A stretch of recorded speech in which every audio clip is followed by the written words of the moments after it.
السلام عليكم ورحمة الله وبركاته. كيف ما كتلاحظوا اليوم غادي نحضروا حلوة دالغونا اللي تشهرات اولا تعرفات بزاف في مسلسل لعبة الحبار اولا سكويد جيم. الاغلبية غادي تكونوا تفرجتوا فيه اولا غير سمعتوا ولا شفتوا غير لقطات منه.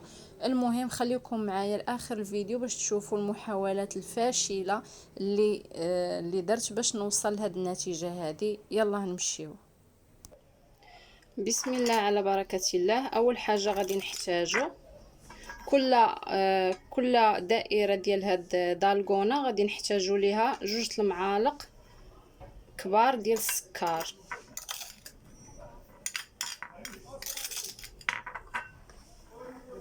غادي نديرو هاد المغرف هادي على نار مهيله فوق من البوطه حتى يذوب لينا السكر ونرجعو.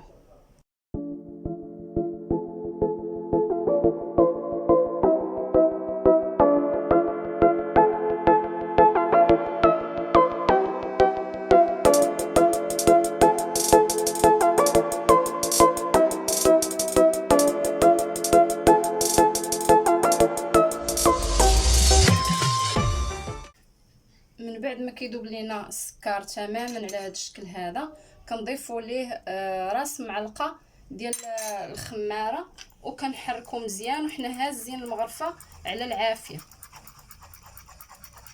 كنهزوا المغرفه على العافيه وكنحركوا مزيان على هذا الشكل هذا حتى كيتغير اللون ديالو.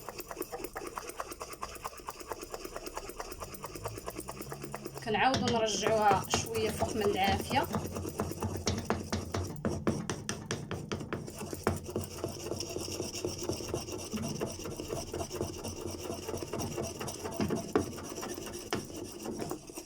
كنعاودوا عاوتاني مره ثانيه كنهزوها باش ما كتحرقش لينا.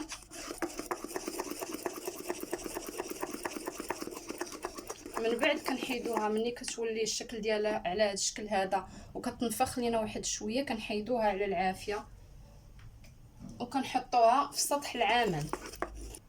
كنرشوا شويه ديال السنيده وكنخليوها غير كنشوفوها غير كنكبوها كنشوفوها صافي شويه بدات كتجمع. كنجيبوا شي حاجه اللي كتكون هكا معرفتش كسرونه اولا شي حاجه وكنضغطوا عليها واحد شويه.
واخيرا بعد 3 ديال المحاولات هذه هي النتيجه.